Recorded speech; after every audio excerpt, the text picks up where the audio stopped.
Welcome to the Urban Herald Deep Dive. We're part of the team here that's dedicated to, cutting through the noise and synthesizing the knowledge that really matters. And today we are dedicating this entire session to one of the most compelling, complex, and, mythologized figures in the history of global sport. We are unpacking the enduring myth of Ayrton Senna.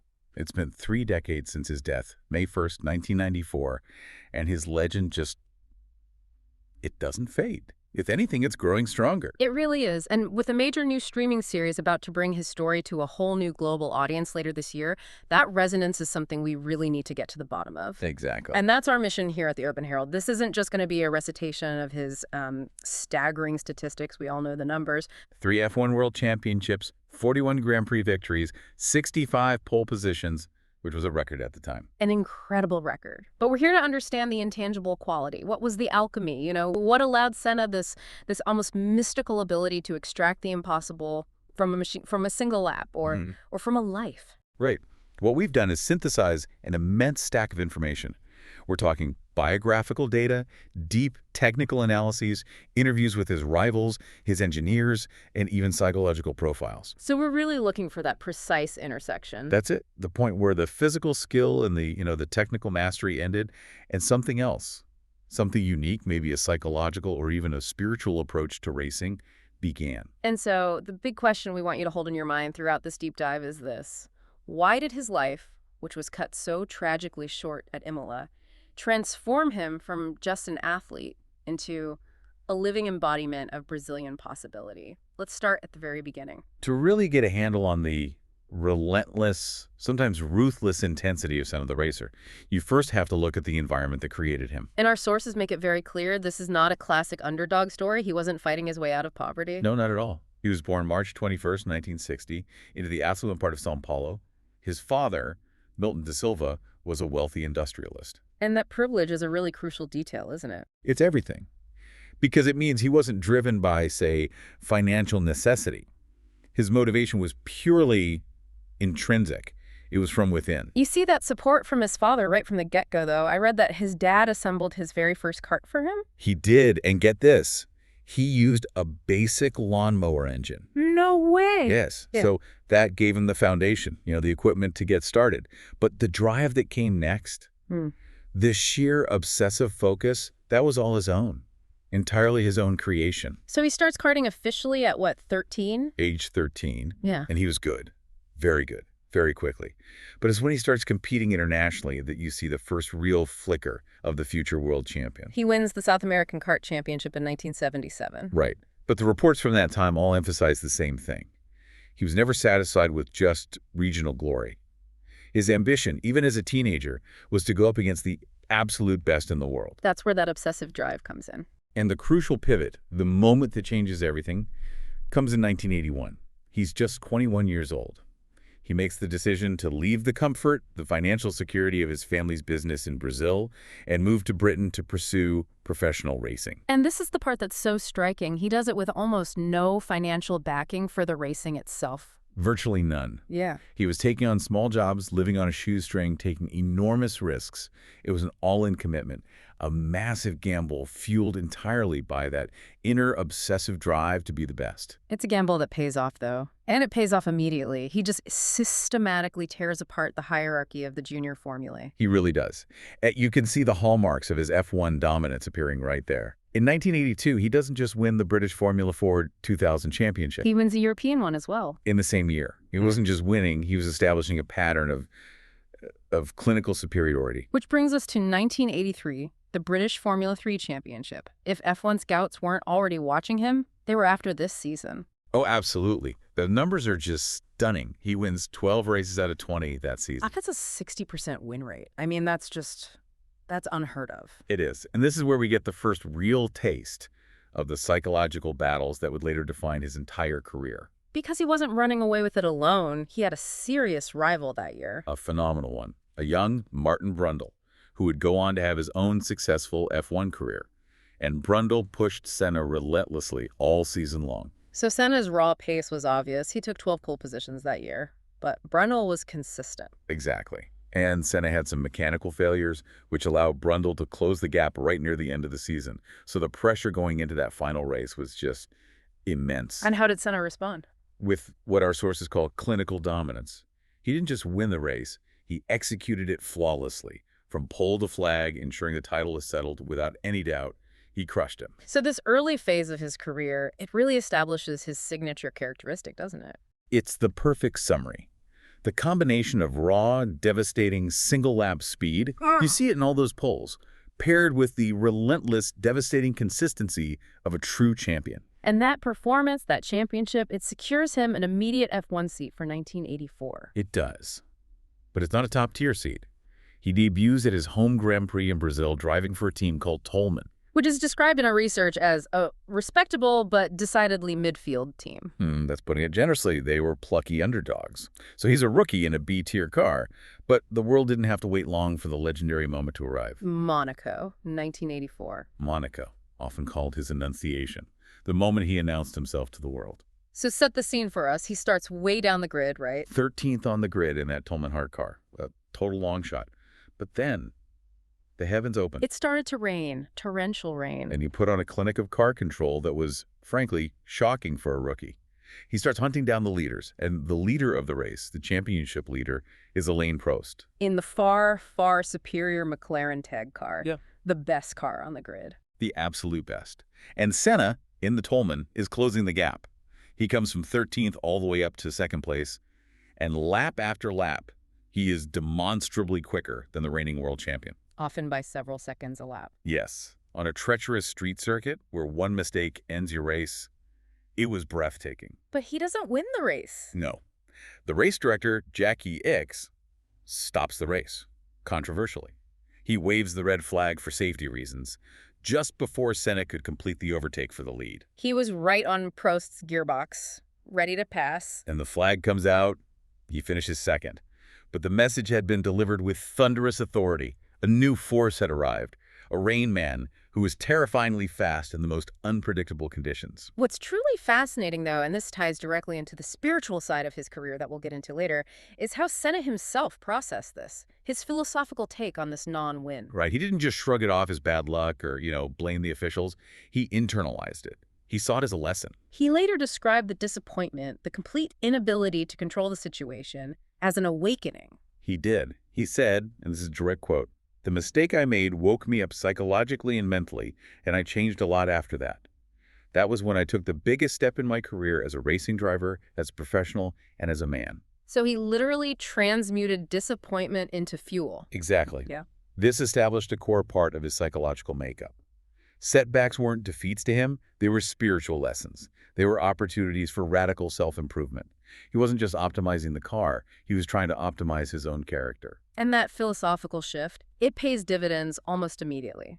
After Toleman, he moves to the Lotus team for the 1985 to 87 seasons. A much better team. And he secures 6 victories there, establishing himself as a genuine, if sometimes unpredictable, championship contender. And his very first Grand Prix victory. Let me guess. It was in the rain. Of course it was. Estoril, Portugal, 1985. And that race absolutely cemented the Rain Man mythology. I've seen footage of it. It was a chaotic, soggy affair. Cars were spinning off every few laps. Just surviving was an achievement. But Senna drove with an authority that seemed to defy the physics of hydroplaning. Our sources, interviews with engineers and journalists from that day, they frequently describe him as possessing an almost supernatural ability to divine where grip existed. And that's the crucial point we need to unpack, right? As the Urban Herald team, we need to get beyond supernatural. What was he actually doing? It wasn't magic. It was a profound, almost instinctive information processing system. Absolutely. While his rivals, guys like Prost and Nigel Mansell, they were fast in the wet too, but they operated on a different plane. Yeah. Senna seemed to anticipate grip levels milliseconds before his tires even made contact with the track surface. So how do we explain that technically? Well, the technical analysis from engineers who worked with him points to 3 core mechanical factors that enabled this. First, an exceptional sensitivity to weight transfer. Meaning he could feel the car's balance shifting beneath him. At a microscopic level, the slightest shift, which becomes hugely magnified in the wet, was immediately felt and corrected by him through the seat of his pants and the steering wheel. He often felt the car starting to slide before his brain could consciously register the visual cue. So his body essentially became a highly refined accelerometer. Precisely.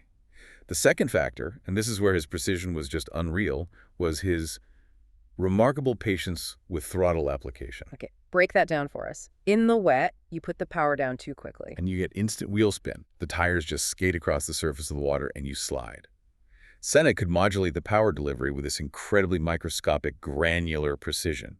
He was operating in that tiny, critical band of grip that exists just before wheel spin, which allowed him to maximize acceleration without sacrificing control. So most drivers are operating at, say, 90% power in the wet because they're afraid of that last 10%. But Senna was consistently dancing right on that line at 99.9%. And the third factor, which really reveals his obsessive nature, was his methodical approach to racing line experimentation during practice sessions. He didn't just stick to the traditional dry line. Not at all. He would explore completely different trajectories, testing different corner entries, different apexes to find out exactly where the water was pooling, and more importantly, where the track offered optimal drainage or maybe a slightly rougher patch of tarmac that provided better grip. So he went into a wet race with a highly detailed three-dimensional mental map of the optimal, non-obvious line that his rivals, who were just relying on established knowledge, simply didn't possess. And the proof was in the results. His Lotus teammates regularly found themselves humiliated, lapped even when the skies opened. It just cemented his Rain Man reputation. Okay, so if the Lotus years established the myth, the next move to McLaren in 1988 is what transformed him into a statistical force of nature. This was the McLaren dynasty. From 1988 to 1993, the numbers are just staggering. He claimed 35 of his 41 career victories and 58 of his 65 pole positions in a McLaren. And his 3 world championships, 1988, 1990, and 1991. The 1988 season in particular was a masterclass in domination that, honestly, it seems almost unreal in modern Formula One. McLaren won 15 out of 16 races that year. 15 of 16. It was thanks largely to the incredibly powerful Honda turbo engine and the advanced chassis designed by Gordon Murray and Steve Nichols. It was a perfect storm of technology and talent. Because the hardware was dominant, but it took the combination of Senna and his new teammate, Alain Prost, to turn a great car into a historically dominant one. And that's the story of that season.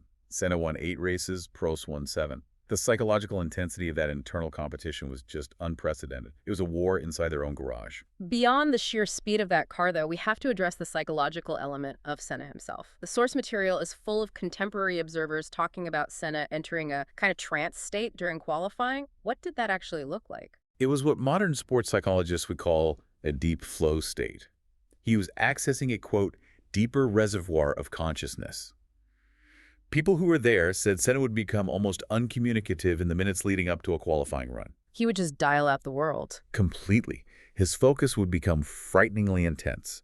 And he would then go out and find lap times that the engineers, looking at the car's theoretical limits, genuinely struggled to rationalize. They didn't know how the car was doing what it was doing. But this wasn't just mystical, right? It was meticulous preparation meeting peak psychological performance. The key, as his engineer Steve Halling noted, was his obsession with telemetry data. Indeed. Senna didn't just drive, he studied.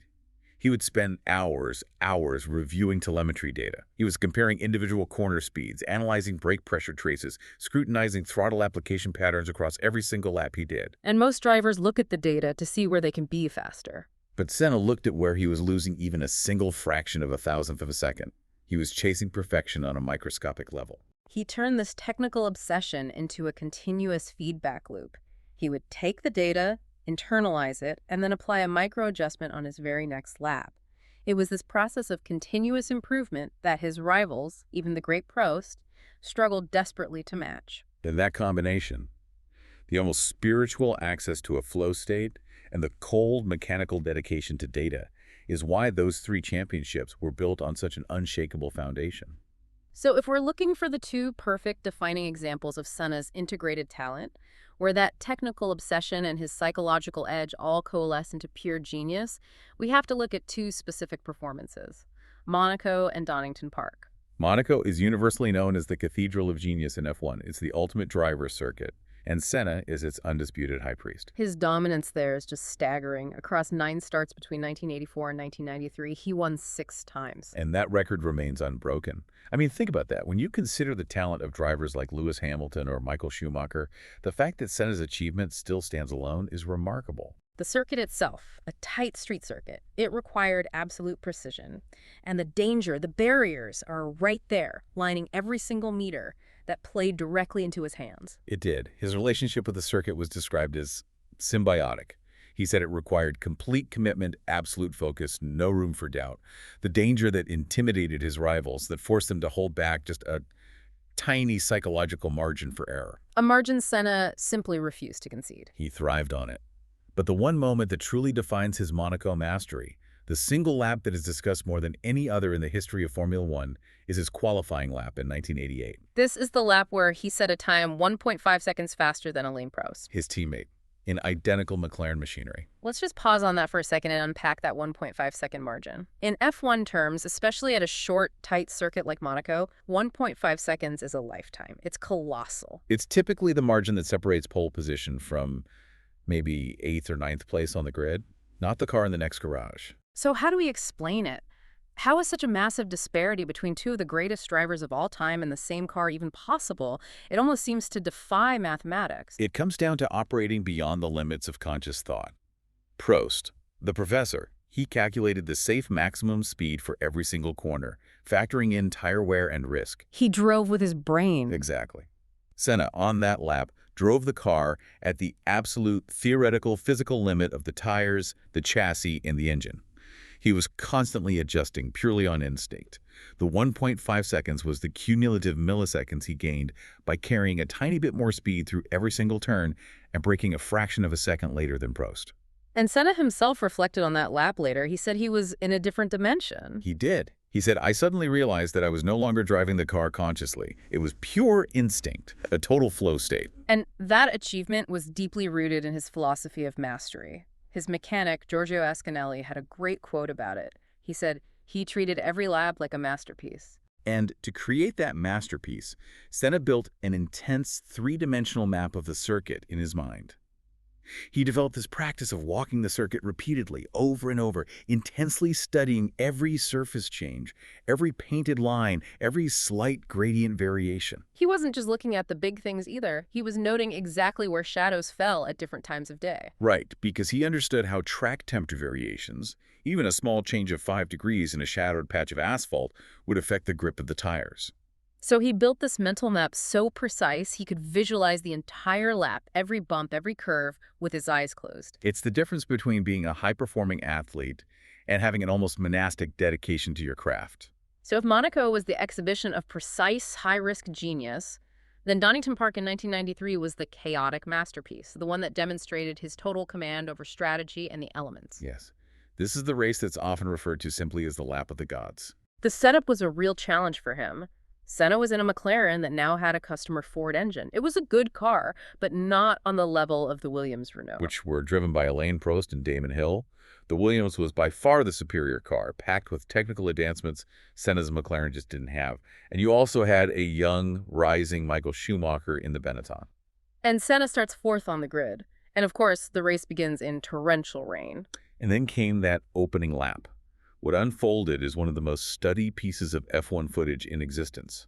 Senna systematically passed Schumacher, then Hill, and finally Prost, all three rivals, to take the lead. In the first lap alone. In a single circulation of the track in abysmal conditions, in an inferior car, he went from fourth to first. So how did he achieve such a massive initial advantage? Was it just sheer audacity? Audacity, yes. But it was backed by that superior technical understanding of hydroplaning dynamics we talked about. He could sense the loss of contact through steering feedback and vibrations in the chassis. But at Donington, he used that ability to modulate his inputs milliseconds earlier to take these aggressive, non-obvious lines through the corners where he knew the grip was marginally better. While everyone else was tiptoeing around, Senna was calculating the maximum safe velocity moment by moment. But the whole race was a masterclass in strategy, too. Yeah. Not just that first lap. Right, because over the 76 laps, the weather was constantly changing. It would cycle between torrential rain and then a nearly dry track, then back again, which required numerous pit stops for tire changes. And the superior Williams drivers, Prost and Hill, they were making 6, 7, even up to 10 pit stops. They were struggling to cope with the changing conditions. And Senna, despite driving at competitive speeds and often leading the race, he made just 4 stops. Just 4. And this was his true strategic genius on display. His intuitive understanding of how the tires behaved, combined with his supreme car control, allowed him to extend his stints on both wet and slick tires for far longer than any of his rivals could. He was preserving his tires by subtly adjusting his driving style, taking slightly different lines through the corners to spread the wear evenly across the tire surface. And the result was astonishing. He won the race by over 1 minute ahead of Damon Hill, a time gap that is almost unheard of in Formula One. It cemented that drive as one of the most dominant wet weather performances ever. It's a race that drivers like Max Verstappen still analyze today to understand what's possible. It's really impossible to talk about Senna's peak without dwelling on the defining rivalry of his professional life, Alain Prost. It's the central conflict of the story, and this wasn't just a contest between two great drivers. Our sources all suggest it was the ultimate duality, a clash of philosophical, technical, and psychological opposites. You had Prost, the calculating perfectionist, the intellectual they called the professor. His whole approach was methodical. It was focused on conservative racecraft, optimal tire management, and, just scoring the necessary points to win a championship. He played the long game. Whereas Senna was the intuitive, aggressive competitor, willing to risk everything for a single win, often pushing the car, the rules, and his rivals well beyond any reasonable limits. It was psychological warfare waged at 200 miles an hour. And that intensity, it really reached its boiling point in 2 consecutive championship-deciding collisions at the Japanese Grand Prix at Suzuka. Okay, let's start with 1989. They're teammates at McLaren. The scenario is Senna needs to win the race to keep his championship hopes alive. While Prost, who is leading the championship, merely needs to avoid retirement. If Senna doesn't win, Prost is champion. So on lap 46, Senna attempts this incredibly audacious move at the final chicane, the Casio chicane. It's a do-or-die move. They collide. Both cars are stalled in the runoff area, and it looks like the race is over for both of them. And at that moment, Prost is crowned champion. But it doesn't end there. Yeah. Senna convinces the track marshals to give him a push start. He cuts across the chicane to rejoin the track, drives to the pits for a new nose cone, rejoins the race. And then fights his way back and actually wins the race on the road. An unbelievable comeback. However, the controversy just explodes after the race. The FIA, the sport's governing body, disqualifies Senna. The official reason was for cutting the chicane during his restart. But our notes indicate that this decision, which was made under the tenure of the FIA president Jean-Marie Balestre, a Frenchman like Prost, fueled this widespread perception, especially in Senna's camp and in the Brazilian media, that there was an institutional bias. A bias favoring Prost. Exactly. This perceived injustice, this feeling of being cheated out of a world championship, became the raw fuel for what happened the next year. 1990. A devastating symmetrical revenge. Prost has now moved to Ferrari, and again, they're at Suzuka, deciding the championship. The positions are reversed. Prost needs a win to keep his hopes alive. Senna, who had secured pole position, just needs Prost to fail to finish the race. And there was controversy before the race even started. Senna had argued that pole position was on the dirty side of the track, putting him at a disadvantage. He felt it was unfair. The officials refused his request to move it. The race lasted for about 10 seconds. At the very first corner, Senna drives directly into the side of Prost's Ferrari. Both cars fly off the track into the gravel trap. Both are out. And in that instant, Senna is crowned the 1990 world champion. The technical evidence we've seen from that is just chilling. The telemetry data from Senna's McLaren suggested he did not attempt to brake or even lift off the throttle as he approached the corner in Prost's car. Which strongly implies the move was deliberate, premeditated. And Senna, years later, he essentially confirmed this. He acknowledged that he felt completely justified because of what he saw as the injustice of 1989. And that highlights a critical component of his competitive intensity. His desire to win, his sense of justice, sometimes crossed clear ethical boundaries. He needed not just to win the race, but to win the psychological war and settle the scores he perceives as unfair. That level of calculation, to risk an entire season, his own life, on a deliberate first corner collision, that's what made him so terrifying to race against. How did his peers reconcile that calculated aggression with the very spiritual image he also cultivated? That was the constant conflict, both internal for him and external for everyone else. The sources suggest Senna saw his actions not as mere aggression, but as the necessary force required to correct an imbalance or an injustice. Yeah. Prost, on the other hand, just saw it as reckless and dangerously unsafe. That fundamental difference really defined their philosophical opposition. It did. But the truly enduring memory of this incredible rivalry, it transcends all that animosity. Prost's famous quote after Senna's death, it really encapsulates their nuanced relationship. He said, "When he died, I said that I felt a part of me had died." That statement speaks volumes, doesn't it? Their competition defined both of them. It elevated both drivers to heights that neither might have achieved on their own. And we also see evidence of a hidden, private camaraderie. We do.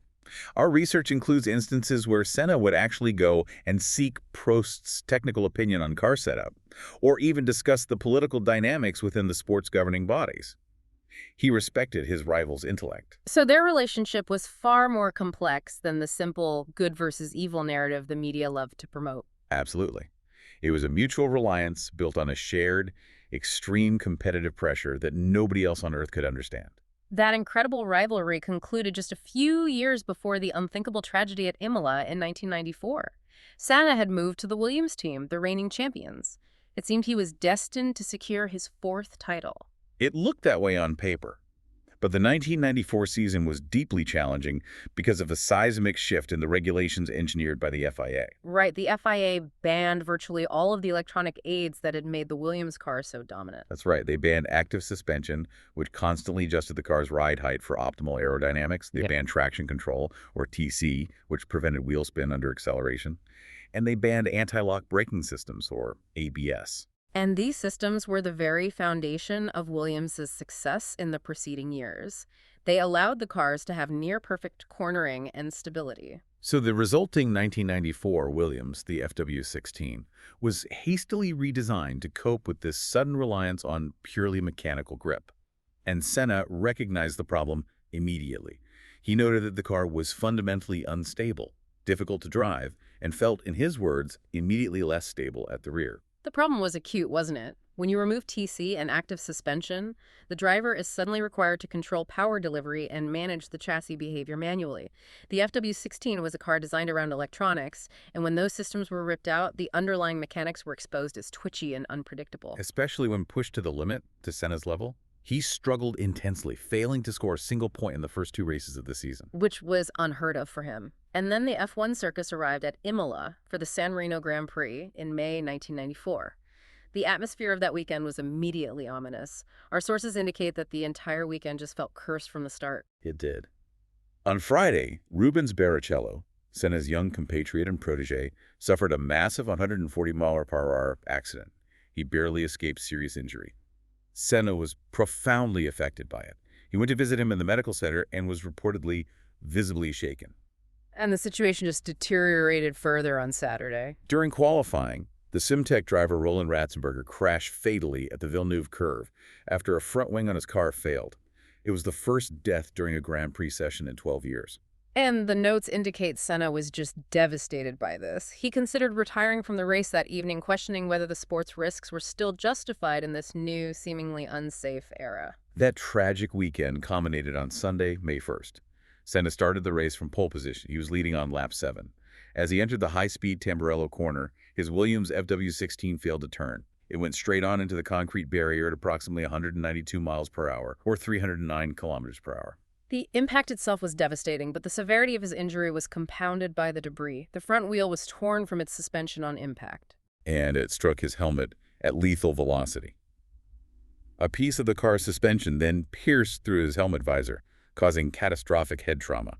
Professor Sid Watkins, F1's chief medical officer and a close friend of Senna's, performed an emergency tracheotomy right there at the scene of the accident. He was airlifted to a hospital in Bologna, but the injuries were unsurvivable. Ayrton Senna was confirmed dead at 6:37 that evening. The reaction in Brazil was immediate and powerful. The government declared 3 days of national mourning. Estimates suggest millions of people lined the streets of São Paulo for his funeral procession. The tragedy instantly transformed him into a secular saint in his home country. And the official cause of the crash, it remains shrouded in controversy and debate. It really centers on mechanical failure versus driver error, though the mechanical failure theory holds significant weight among most experts. The Italian criminal investigation that followed focused very heavily on the steering column theory. It was revealed that Senna had complained about the car's steering wheel position and had asked the Williams technical staff to modify the column. And they did this by cutting it and welding an extension piece onto it to lengthen it to accommodate his preferred seating position. The theory is that this welded joint created a structural weak point, and that under the extreme lateral loads of that high-speed corner, it fractured. This would explain why the car suddenly failed to respond to his steering input. And crucially, the telemetry data seems to support this theory. It showed Senna neither braked nor lifted off the throttle before the impact, which suggests a sudden, catastrophic lack of any steering input. He was a passenger. Regardless of the precise mechanical cause, Senna's death served as a massive watershed moment for F1 safety. The twin fatalities of that weekend finally provided the political will to implement meaningful, systemic safety changes. Things like mandatory raised cockpit sides to protect the driver's head, reduced engine power, and drastically revised circuit designs with more runoff areas. And the irony is that Senna himself had been intensely campaigning for these very changes. In the days leading up to Imola, he had been actively working to reform the Grand Prix Drivers Association, the GPDA, to prioritize safety improvements. His death tragically achieved what his advocacy in life could not. But the transformation of his legacy extends far beyond F1 safety. Just 6 weeks after his death, his sister, Viviane Senna, established the Instituto Ayrton Senna. And this was based on a conversation she had had with him, where he talked about the need to do something to improve education for disadvantaged Brazilian children. This wasn't just charity, though. This was about systemic change, built on Senna's own principles of perfection and dedication. Exactly. The Institute's approach was structural. They didn't just go and build a few individual schools. They focused on teacher training, on developing rigorous pedagogical methodologies, and on implementing literacy programs across entire disadvantaged municipalities. They worked directly with the state education systems. The scale of this work is truly astonishing. Over the past 30 years, the Instituto has helped over 25 million children and now trains around 70,000 teachers annually. And the most telling example of their success is the Sobral model in the state of Ceará. Sobral was a struggling city. It went from a place where only 15% of students could demonstrate adequate literacy by the third grade to over 90% in less than a decade. That's not just incremental improvement. That is a fundamental systemic transformation. And it's now a model that is studied by global bodies like UNESCO and the World Bank as a best practice for public education reform in developing nations. And this dedication to social equity, it's rooted in Senna's own philosophical belief. He once stated, "Wealthy men can't live on an island that is encircled by poverty." So his legacy in Brazil now is defined as much by education, social mobility, and hope as it is by those 3 world titles. He became this potent national symbol. His success came at a time when Brazilian football's dominance was waning, and he filled a national void. He acted as a powerful refutation of any national inferiority complex. When he waved that Brazilian flag on the podium, he was affirming the dignity and the capability of his entire nation. And that emotional resonance is why, to this day, drivers like Lewis Hamilton, who received Senna's helmet from his family upon equaling his win record, cite him as their primary inspiration. To complete this deep dive, we have to return to that spiritual dimension that infused his entire life. Senna was a devout Catholic. He carried a Bible with him. And he viewed his faith not merely as a personal belief, but as an integral psychological framework for handling the intense pressure and the pervasive fear that's just inherent in Formula One. His faith really seemed to crystallize after that traumatic 1988 Monaco crash, where he crashed while leading the race by a massive margin, a moment of lost concentration. He later described that failure as a profound awakening that brought him closer to God. From that point on, he seemed to view racing not just as a competition, but as a test of his character, as a spiritual opportunity. And this links directly back to that concept of the flow state we discussed earlier. He viewed racing as a form of meditation, the state of pure consciousness, where conscious thought dissolved and the car became a complete extension of his will. He was pursuing not just victory, but a kind of transcendent excellence. It's important, though, to explore the potential contradiction here, because it was often criticized by his rivals. Right. Alain Prost, in particular, voiced concern that Senna's deep belief in divine protection made him unreasonably reckless, that he was willing to take risks, like the 1990 Suzuka collision, that others wouldn't because he believed he was operating under some sort of higher guidance or protection. Senna, however, saw it completely differently. He viewed it as psychological resilience, a framework for processing and overcoming the very real fear of death that every driver has to confront. His spirituality allowed him to maintain that absolute commitment to the limit, because he had a structure to deal with the potential consequences. And this monastic commitment is perfectly reflected in the sheer statistical endurance of his records, even 3 decades later, in an era of much longer seasons and more competitive machinery. Several of his records remain untouched. His 8 consecutive pole positions, which he achieved across the 1988 and 1989 seasons, that remains an unbroken demonstration of single-lap genius. And crucially, his 5 consecutive Monaco victories from 1989 to 1993. That represents a sustained sequence of dominance at a single, notoriously difficult circuit that has never been equaled. While his overall record of 65 pole positions stood for a decade and a half until Michael Schumacher finally surpassed it in 2006, the sport has changed so much. And this leads us to the great counterfactual mystery that every F1 analyst grapples with. What if he had lived? He died at 34, an age when drivers today are often still reaching their peak. Analysts almost universally suggest he might have easily won 5 or even 6 world championships had he competed through the late 1990s. Especially given that the Williams team continued its dominance immediately after his death, with Damon Hill and Jacques Villeneuve winning the next championships in his car. His statistical profile would undoubtedly be even more dominant. Furthermore, modern statistical analysis that controls for factors like car quality, comparing him only against his teammates in identical machinery, consistently ranks Senna in the top 3 drivers of all time. His average qualifying gap to his teammates and his ability to extract performance from inferior cars, like that Tolman in 1984 or the McLaren in 1993, they speak volumes about a sheer peak capability that transcended the equipment he was in. So his commitment to operating at the absolute frontier of human capability, refusing to accept limitations, and viewing setbacks as spiritual lessons rather than defeats, that is what made him transcend the sport to become a secular saint in Brazil and an icon for the world. Senna was, ultimately, more than just a racer. He was the embodiment of what human beings can achieve when they refuse to accept limitations, when they commit absolutely to excellence, and when they dedicate themselves in an almost monastic way to their craft, integrating the physical, the mental, and the spiritual self. And that leads us to our final provocative thought for you, the listener, from the team here at the Urban Herald.